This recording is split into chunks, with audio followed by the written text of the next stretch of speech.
John chapter 19, verses 28. Jesus, knowing that all things were accomplished, said, I am thirsty. They raised a branch of sour wine to his face, and he drank and said, it is finished. Ask yourself this. What did he finish? This is what we've been exploring this week, and to catch you up, I really trust you go back and just watch Monday through Wednesday, but this is Thursday. What we're talking about today is God's plan for restoration, because mankind had been separated from God as far as a personal, interactive communion. That's what happened in the Garden of Eden. And God had a plan for restoration. His first plan was supposed to go through Moses, but they didn't accept it. They said, no, Moses, you go and you tell us what God says. So God gave them the law, and there was sacrifice. There was a way to cover their sins, but it wasn't complete. God did have a permanent solution in mind. In the book of Matthew chapter 1, we see Gabriel telling Joseph that Mary was going to have a son, and his name will be Jesus, and he will save the world from their sins. We see a prophecy about Jesus in Isaiah chapter 53 and verse 4 and 5. It says, surely our griefs he himself bore, and our sorrows he carried. Yet we ourselves esteemed him stricken and smitten of God and afflicted. But he was pierced through for our transgressions. He was crushed for our iniquities. The chastening for our well-being fell upon him, and by his scourging we are healed. Jesus carried our pain.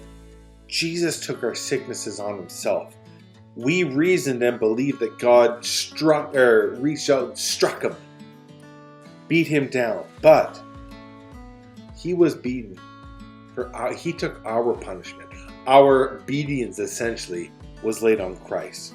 Our guilt and shame that Adam assumed for mankind, the guilt and shame for sinning, Jesus carried. Our transgressions, our rebellious nature, our breach of trust. God trusted man. In Genesis 2:15 it says, the Lord put man in the garden to tend it and to keep it. Ezekiel calls Eden God's garden. That's what Eden means. So you know what broken trust feels like, right? Jesus was defiled. Jesus was profaned. The word here is likened to a man who lays with his own daughter. Just gross, okay? This is the crap that Jesus took on for our behalf.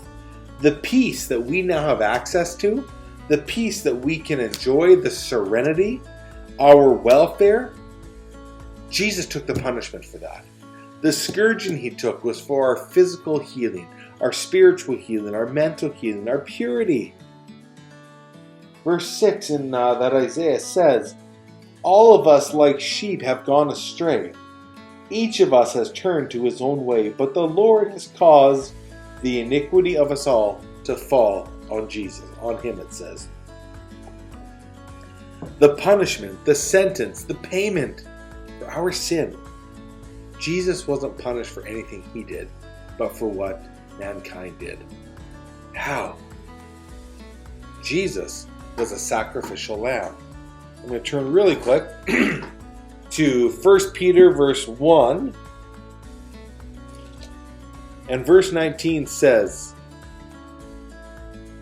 with the precious blood as of a lamb unblemished and spotless is the blood of Christ.